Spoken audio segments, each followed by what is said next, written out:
Bininyagan ni Maharlika at naglabas agad ito ng pasabog gaya ng ipinangako niya. Ito na daw ang umpisa upang mapabagsak ang Marcos admin at ni Lisa at mga kasama nitong nagpapahirap sa bayan. Naglabas ito ng ebidensya at hawak niya mismo ang nasabing report ng PIDEA na noong 2012 ay nagpapatunay na ang Pangulo ay bangag at huhuliin na dapat.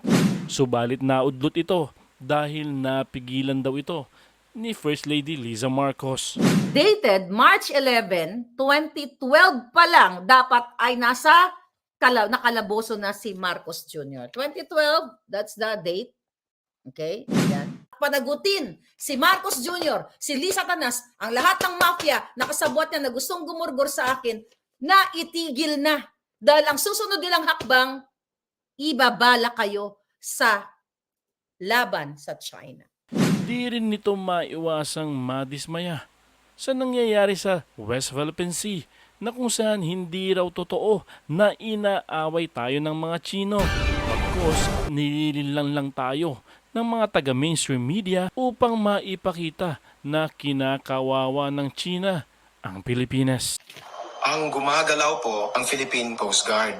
Inatrasan po niya ang Chinese Coast Guard. Aba, boto mata tayo. At ang kakatawa ho dyan, habang dinidikit ng Philippine Coast Guard yung puwetan niya, takbuhan ng mga cameraman. Ayan. Sinetap nila para magkaroon ng insidente. Nagpakuha pa sila ng selfie. Sinetap natin talaga ma-incheck dito. Hindi po tayo binubuli ng China. Niloloko tayo ng gobyerno natin. Lakas maka-overtake, tapos mag-cut ng lane, tapos tayo pa ang galit.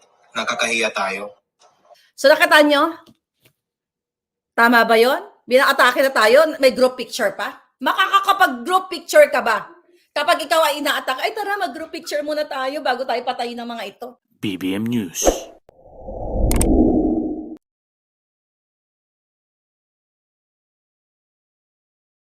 Si Kuting noong 2012 na siya ay bangag na bangag at halos araw ay nakikipag-session sa mga artista.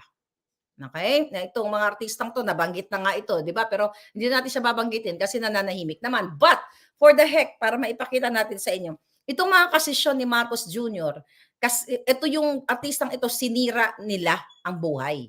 Dahil, well, I may say na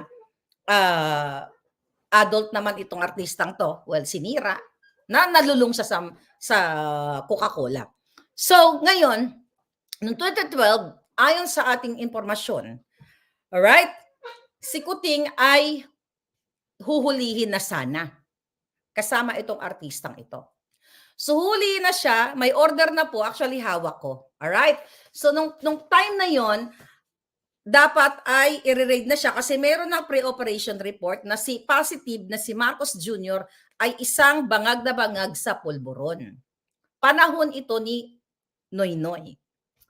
So, nung time na all set up na, mga kababayan natin, nung time na huhulihin na itong walang hiyang ito, dahil itong si Marcos Jr., dahil nga kompleto na yung pre-operational report, lahat ng background na kung siya ba talaga ay involved sa pulburon, meron ng operational plan, meron na silang ginawang mga assessment na just in case tumakbo si Kuting, di ba? Saan pupunta? You know, lahat ng mga bagay ay na-set up na. Lahat, contingency plans, post-operation, kung anong mangyayari kapag hinuli na si Kuting. Lahat po, kompleto na sa coordination niya mga yan. Okay? The problem is, during that time, okay, ito yung sinasabi ni Pangulong Duterte, hindi si yung Claudine, hindi si Claudine. Yeah, that's not irrelevant yan palangga. So ngayon, during yung sinabi ni Pangulong Duterte sa Maisog na nakita niya sa PIDEA report na si Marcos Jr. ay isang durugista, isang pulburonic. Totoo.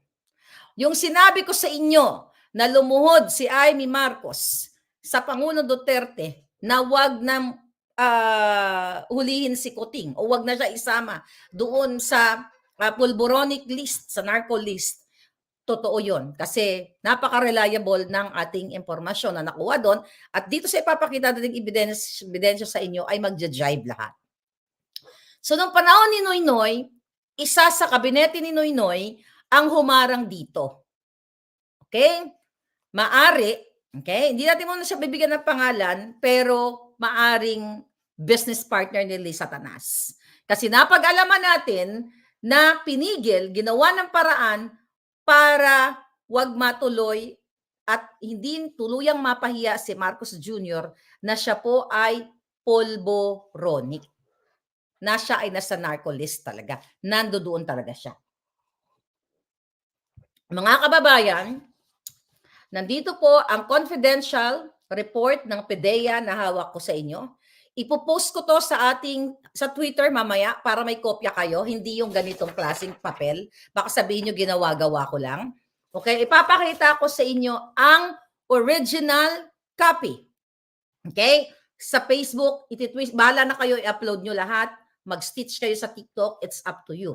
But this document na hawak ko makapagpatunay na ang sinabi ni Duterte ay totoo, na si Marcos Jr. ay kasama sa listahan ng mga nagpupulburon ng PDEA. Ito po, nakalagay dito sa confidential report, Republic Act, ito, PDEA. Ayan, 2 page po yan. Alright? PDEA, okay? Basahin ko na lang para bonggang-bongga. Republic of the Philippines, Office of the President, Philippine Drug Enforcement Agency, Intelligence and Investigation Service, NIA Northside Road, NGC, Barangay Pinyahan, Quezon City.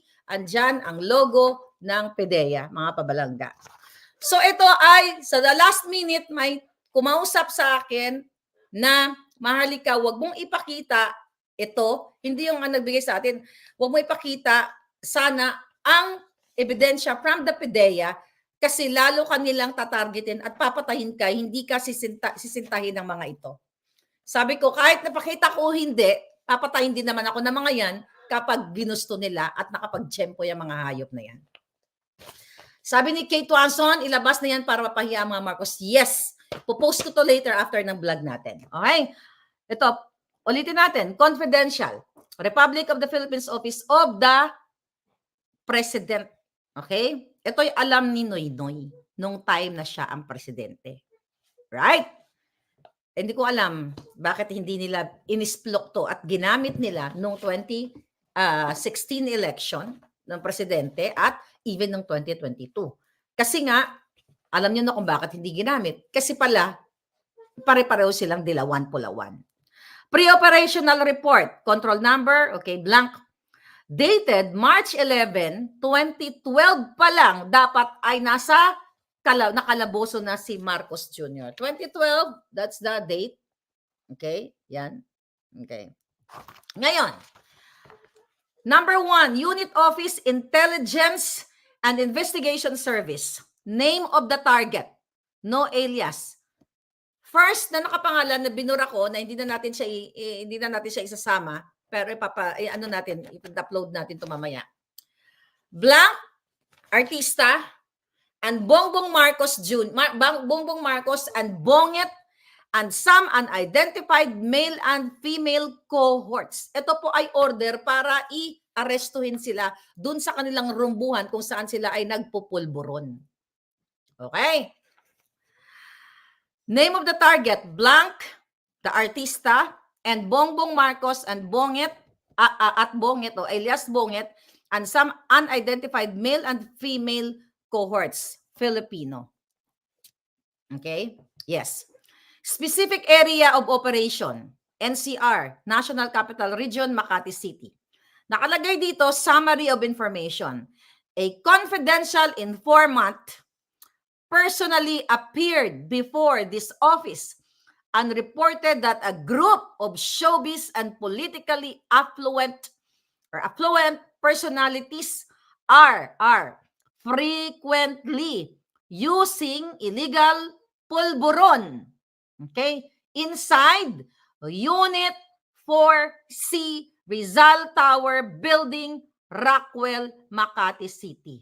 May perma ng team leader. Okay?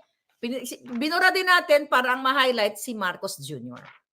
Then mga palangga, First time here in my channel na walang naglakas ng loob na ilabas ito na si Marcos Jr. ay talagang pulboronic noon hanggang ngayon. Right? So dito, sa second page, authority to operate. This is from the Office of the President from Noynoy Aquino.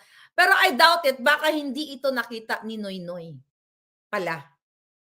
Baka baka hindi nga nakita ni Noynoy ito, but dahil yung kaniyang mga kabinete ay hinarang. Cabinet niya, isa sa cabinet niya, ayon sa ating source, ang humarang nito para hindi ma-raid o mahuli si Marcos Jr. Itong time na to, ayon sa ating informante, langung-langu at halos every night ay nagsisesyon sila dito sa Rockwell na ito. Okay? Authority to operate, control number, date, okay, March 11, 2012. Okay? Number 1, Unit Office, Intelligence and Investigation Service. Type of operation, ayan, surveillance, casing, test buy bust, okay, search warrant, other specify. Duration, 22 hours, okay, this is 10 ng gabi. March 11 of 2012 to 12 March 12, 2012. Okay? Ngayon, nakalagay dito, Area of Operation, NCR, Makati City. Team Leader, Contact Number. Okay? Ito, nakalagay dito yung agent. Alright? Nakalagay yung agent dito and 7 others. So, agent, so 8 sila ang magre-raid. So, ito yung mga information. Vehicle, model number. Ayan. Para kasi nakakaalam nito, alam niya na totoo mga sinasabi ko dito. Hindi gawa-gawa. Ito ang mga kasakyan ng involved nila Kuting, ay yung mga kasabwat nila na nandoon na nagrurumbuhan sila sa Coca-Cola o sa pulburon. Number 1, Mazda, model Mazda 3, black, ZKC, plate number 8. Wag na natin sabihin. Okay? Wag na sabihin ng plate number. Okay? Toyota Vios, silver, ZBA, may number. Toyota Avanza white, ZRU. So nakakilala kay Kuting o sa artistang ito. So you can verify ito. Kayo ang magsasabi kung itong information na to ay legit or not. Okay? Isuzu Crosswind white, ZIZ blank blank blank. Okay?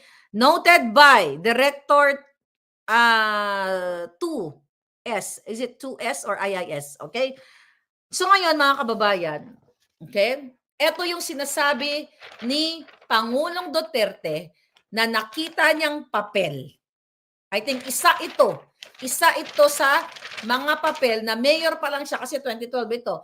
At finorward sa kanya noong siya ay presidente niya at kaya inilagay si Marcos Jr. na nag-ooperate o nagbabangag-bangag sa pulburon. So ito po ay confidential report from PIDEA but para sa kalaman ng bayan na si Marcos Jr. na ang sinasabi ko noong 2022, well, hindi naman ako nagsimula, si Pangulong Duterte na may isang presidente na nagsisinghot kasama yung kanyang mga amiga sa Davao City.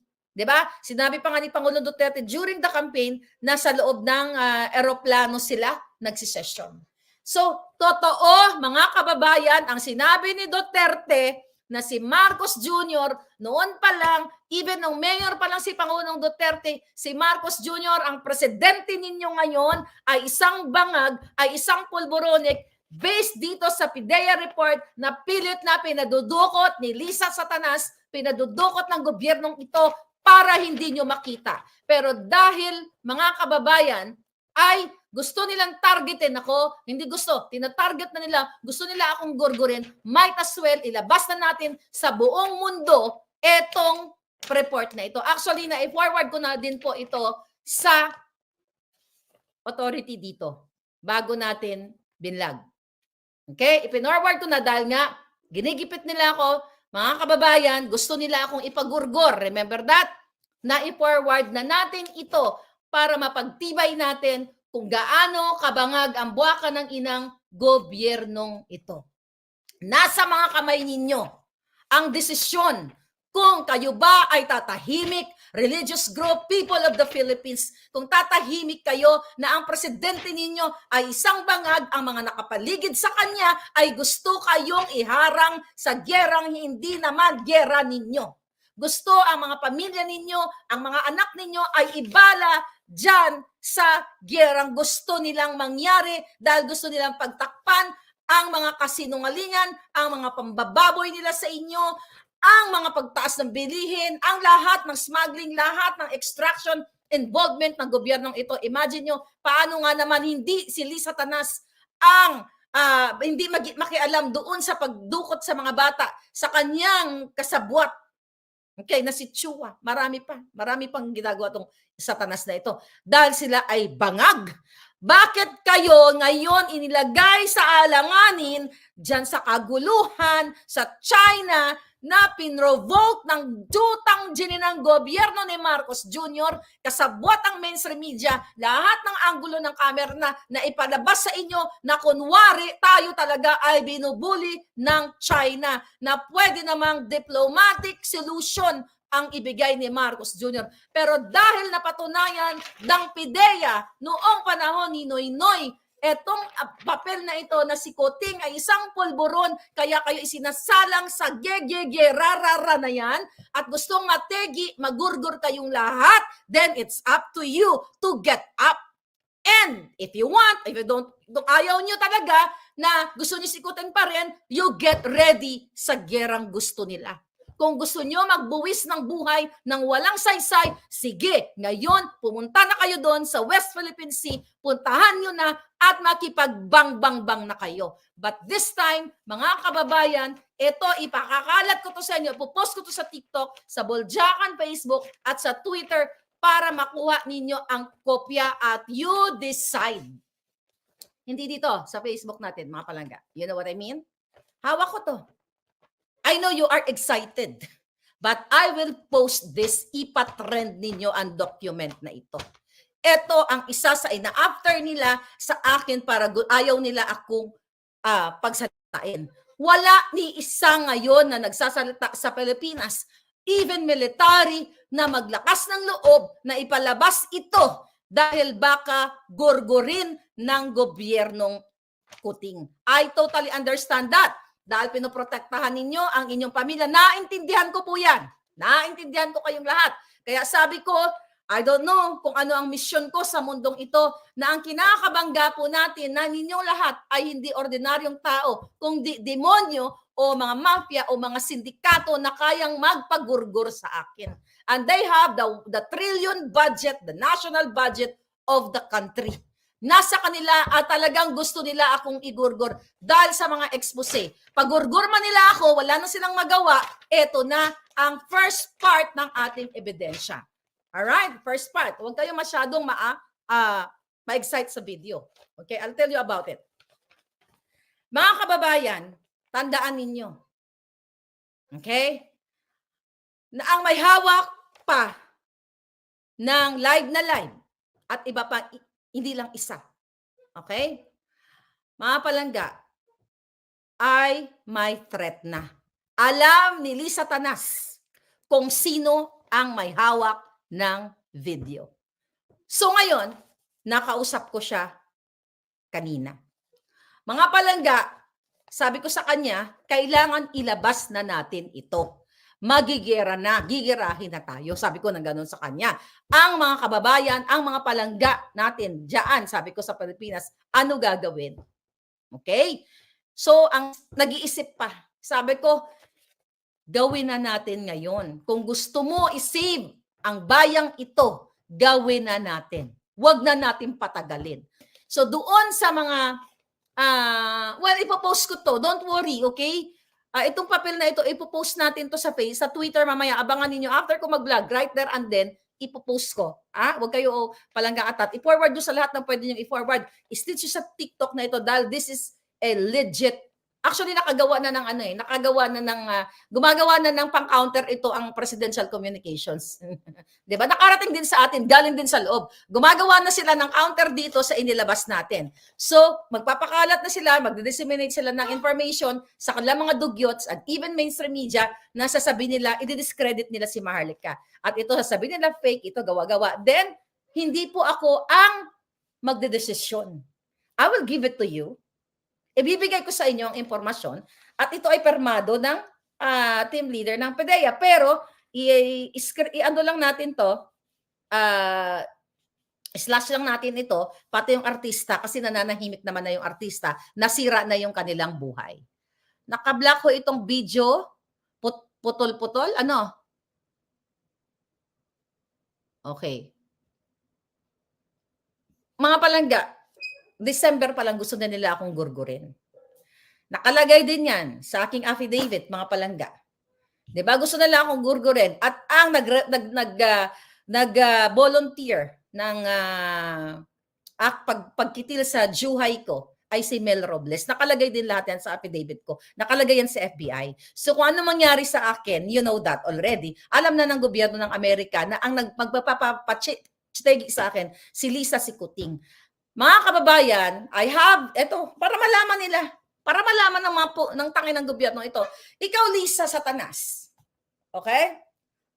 Ito, meron akong information, may group chat na akusahan, na-upload mo. I have a group chat with the authorities here in America, okay? Na pinorward ko lahat, okay? Pakita ko lang sa inyo. Hindi ko mapakita sa inyo. This is very sensitive. Okay? I am in communication dahil sa sitwasyon ko. Lahat po nitong mga in-expose ko kay Sayarot kasi kailangan ko explain sa authorities kung bakit nila ako ipapagurgur. So, constant from every time, di ba? Hindi naman everyday. Ako ay kinukumusta kung okay ba ako, ganyan. Meron bang stalker, ganyan. So, tinatanong po ako ng gobyerno dito kung ako ba ay safe. Remember, I told you 2 hours kaming nag-usap nitong FBI agent. After I reported them. Kasi kailangan ko ipaliwanag sa gobyerno ng Amerika kung bakit ako gugurgurin. Okay? So itong information na ito, na si Kuting ay dapat i-raid sa kanyang paipulburon, transmitted na ito. Yung kay Sayarot, lahat, mga pictures na pinapakita ko sa inyo, yung involvement ni Sayarot at pagsama ni Marcos Jr. at ni Lisa Tanas sa isang pulburonik na si Sayarot, reported na po lahat yan. Kaya doon yung mga nag-alala sa akin, I know, hindi naman ako si Iron Man o si Wonder Woman na hindi ko tatablahan ng bala. But the thing is, sa haba ng aking litanya dito, mga information, tinatanong nila ako kung ano yung mga involvement ng Marcos Jr. na ito. Ano ba sinasatsat mo? Bakit kanila papatayin? So, I documented everything. At finorward ko na, mga palangga. Yan. Kaya Lisa, alam mo na. Ikaw, kayo ni Kuting, kayo ang highlights. Kayo dalawang mag-asawa. Okay? Dahil hinahunting na nila ako, mga kababayan, kaya itong mga kaso-kaso na ginagawa ni Lisa Tanas, okay? Napag-alaman natin, mga palangga. It is their strategy. Okay? It is their strategy. Mga palangga, una, naharasin ako, na matakot ako para hindi na ako magsalita. And ang target ng gobyerno ni Kuting, hanapin ako para tuluyan ng manahimik at kitilin nila o gurgurin nila. Dapat ninyong malaman. Kaya dyan sa Pilipinas, no wonder, takot din yung ibang magsalita. At ako, mga kababayan, sabi ko nga kung ito ang aking misyon sa mundong ito para isigaw sa inyong lahat na meron kayong bangag na presidente at noon pa ay binili na. Okay, ang term pala na ginamit, palangga, yung raid na supposedly na si Kuting ay may kalaboso, ay binili na o binayaran o binribe na ito ni Lisa Tanas. Binribe na ni Kuting at ni Lisa ang tiwali na cabinet, isa sa cabinet secretaries ni Noynoy para hindi harangin kasi ang PDEA is under what? Ayan, no? Republic of the Philippines office of the president. Kaya ina-analyze ko kung sino-inoy ko anong galit na galit sa mga Marcos, di ba? Dahil sa ginawa sa kanilang ama, yun ang mga nakaraang pangyayari. Bakit hindi alam to ni Noynoy? Kasi nga pala, ang isa sa cabinet secretaries ni Noynoy ay binili na, kinausap na ni Lisa Tanas, ni Marcos Jr. na wag ituloy ang pag-raid sa kanila kahit nasa PIDEA na, mga kababayan. Yan ang katotohanan. Oh.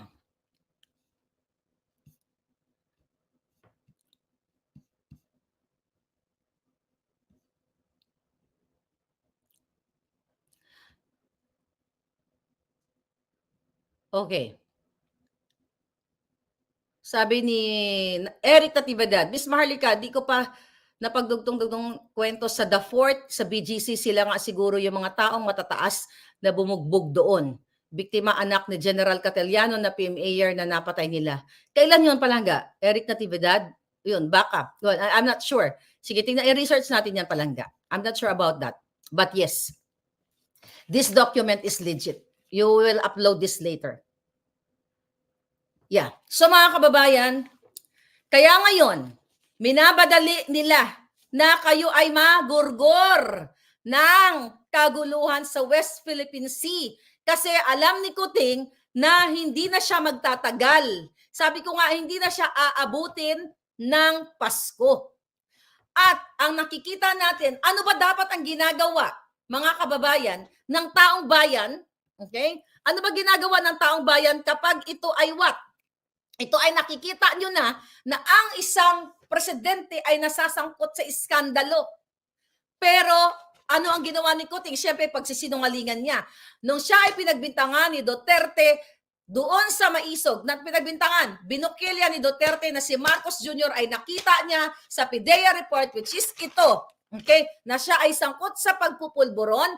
Ang sagot ni Marcos Jr. doon, nagpipentanil din naman ikaw eh. 'Di ba? Baka yan ang effect ng fentanyl, 'di ba? 'Yun ang kanyang solusyon, ang kanyang sagot.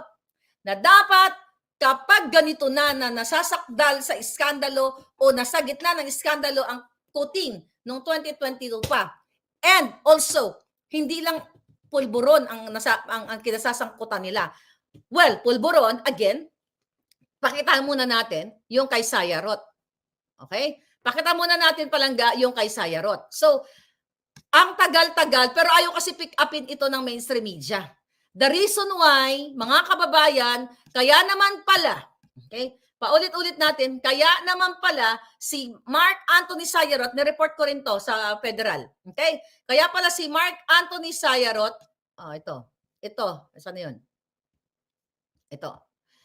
Kaya pala itong taong ito ay kasama ni Marcos Jr., ni Lisa Tanas, ni Tambaloslos sa kanilang mga yan, papuntang sa New York yan, dahil nga pala sila ay magkakabaro pagdating sa pulburon. Isa yan sa mga iskandalo na ating isiniwalat dito na dapat kung may kahihiyan ang presidenteng ito o may wala nga pagmamahal sa bayan, dapat mag-resign siya dahil ito ay alam niyang katotohanan sa pagngiwi-ngiwi pa lang ng bunganga niya. Guilty na kahit pa nga hindi pa i-drug test yan dahil ayaw niyang magpa-test ng honest to goodness na test or legit. Di ba? Imagine nyo, nung siya nagpa-test, sa private siya nagpa-test noong 2022, nung hinamon siya ni Duterte. In-interview ko si Attorney Vic Rodriguez. Attorney Vic, nandoon ka ba nung nag-test si Kuting? Anong sabi ni Attorney Vic Rodriguez? Wala. So dahil tiwali ang gobyerno sa Pilipinas, lalo na si Kuting, si Lisa ay kayang magbayad, maaring binayaran nila ang doktor para sabihin siya ay negative nung siya ay tumakbo noong 2022 para sabihin sa taong bayan na siya ay negative. Kung matino ang buwaka ng inang Kuting na ito, ngayon sa sa gitna ng kontrobersya, kung siya ay mula sa puso niyang itim, well, for the heck, kunyari may matinong puso siya, humarap siya sa taong bayan para matigil na ang sinasabi nitong itong mga netizen na ito, kahit na hindi na ako pangalanan kasi hindi nila gagawin yan. Itong ano na to, magpa-test ako ng live or dun sa legit na doktor na nakikita ng taong bayan para sa transparency. At kung ako ang nagpupulburon, okay? Kung ako yung kay Kuting, matagal na ako nag-resign. Kung mahal ko talaga ang taong bayan, pero mga kababayan, sabihin niyo naman, ano ka ba, Maharlika? Bakit magre-resign yan? Bangag nga. Exactly. So, ang nilalatag ko sa inyo, ito sana yung mga posibilidad, okay, na mga tamang ginagawa ng isang presidente na kapag nasasakdal o nasa gitna ng kontrobersya at totoo naman, mga kababayan, dapat nagre-resign na.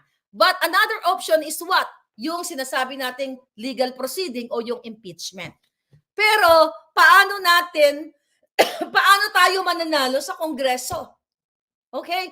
Paano makausad itong articles of impeachment kung magkaroon ng impeachment trial, hawak nila ang Congress? 'Di ba? Kita-kita naman sa charter change, ginagamit nila ang pera ng bayan para bayaran ang mga kongresista, mga buwakan ng inang kongresista para puwersahin ang ating mga kababayan sa kanilang mga distrito para linlangin dito sa kanilang jutang gininang puwersahang initiative. So out yung legal proceedings na sinasabi natin.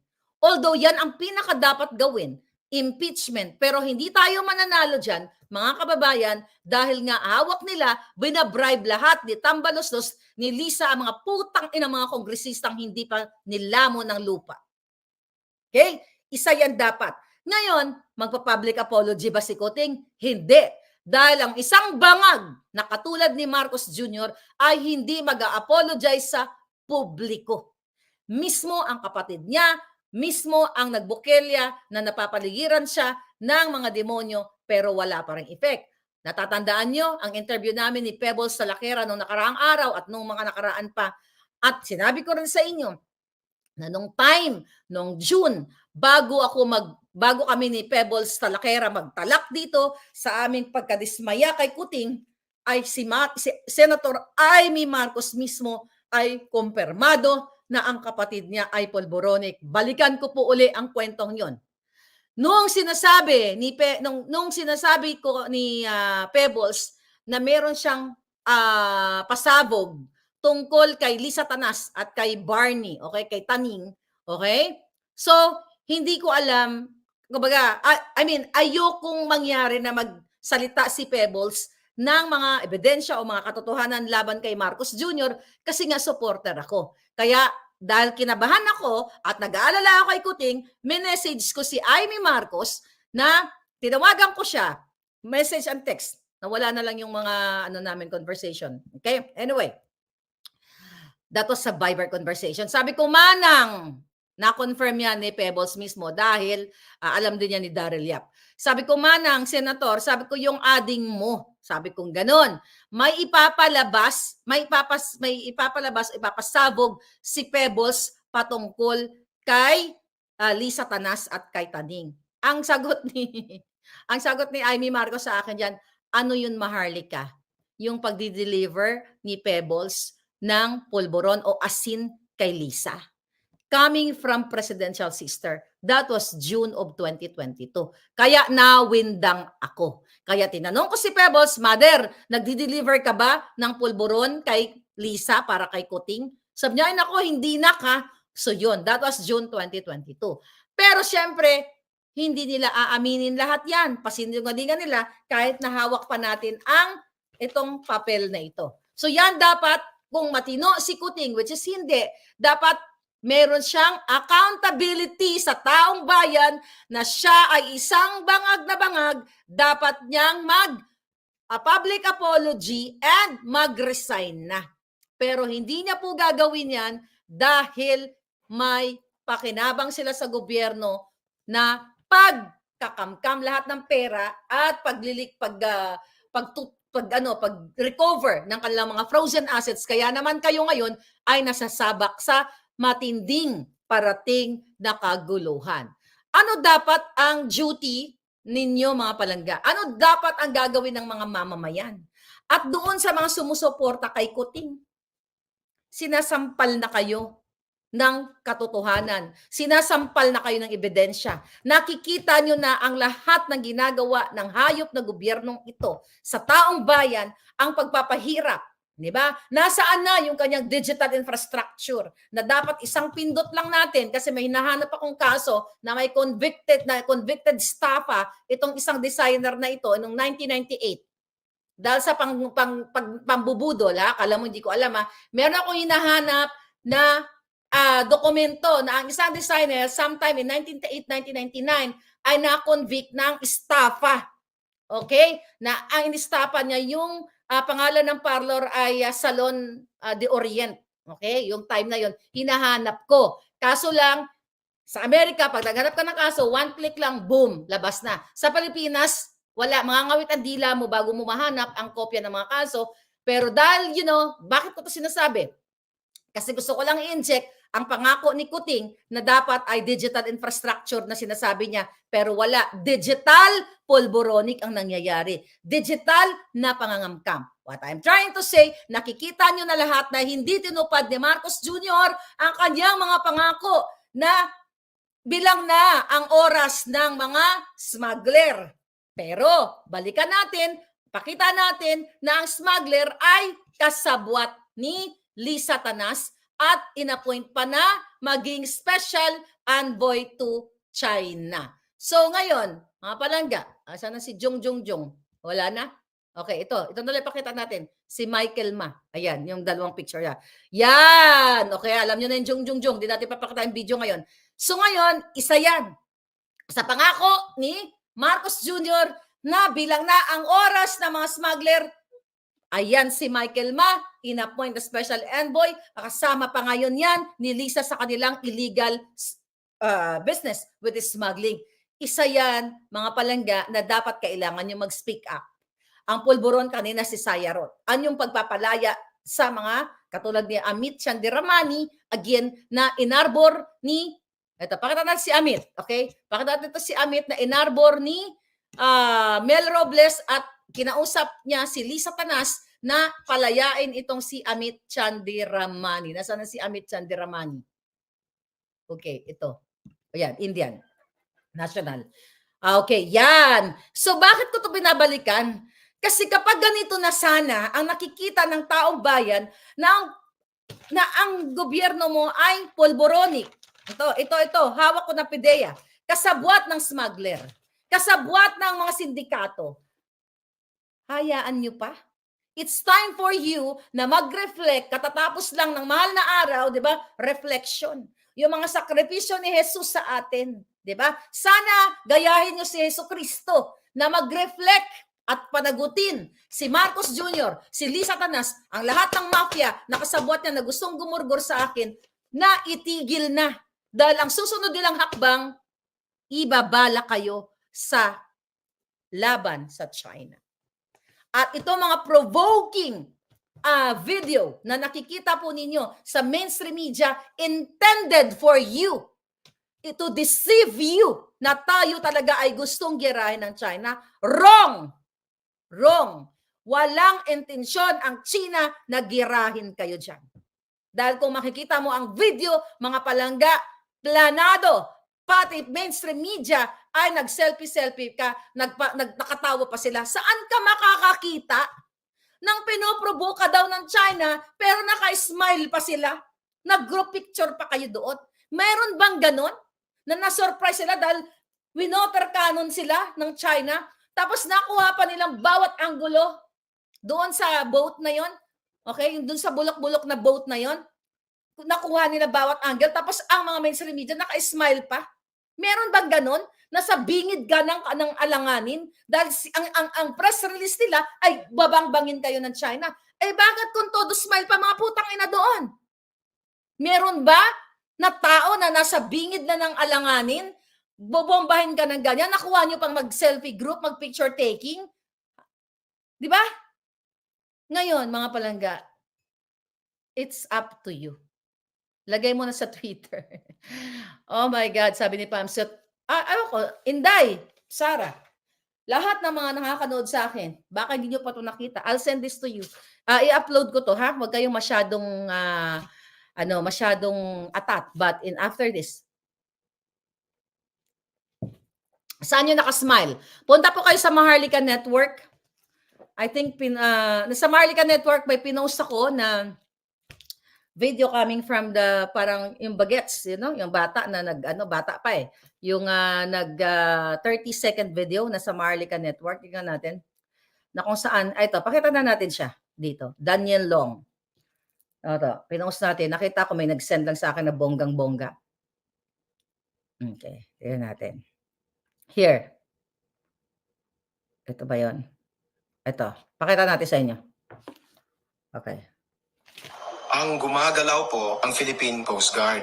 Inatrasan po niya ang Chinese Coast Guard. Aba, boto mata tayo. At ang kakatawa ho dyan, habang dinidikit ng Philippine Coast Guard yung puwetan niya, takbuhan ng mga cameraman. Ayan. Sinetap nila para magkaroon ng insidente. Nagpakuha pa sila ng selfie. Sinetap natin talaga ma-incheck dito. Hindi po tayo binubuli ng China. Niloloko tayo ng gobyerno natin. Lakas maka-overtake, tapos mag-cut ng lane, tapos tayo pa ang galit. Nakakahiya tayo. Ang gumagalaw Yan. po, So, yan nakita ko yan sa Twitter. Ay Twitter, sa TikTok. So, nakita nyo? Tama ba yon? Binakatake na tayo, may group picture pa? Makakakapag-group picture ka ba? Kapag ikaw ay ina-attack, ay tara, mag-group picture muna tayo bago tayo patayin ng mga ito. It's bullshit. BBM News.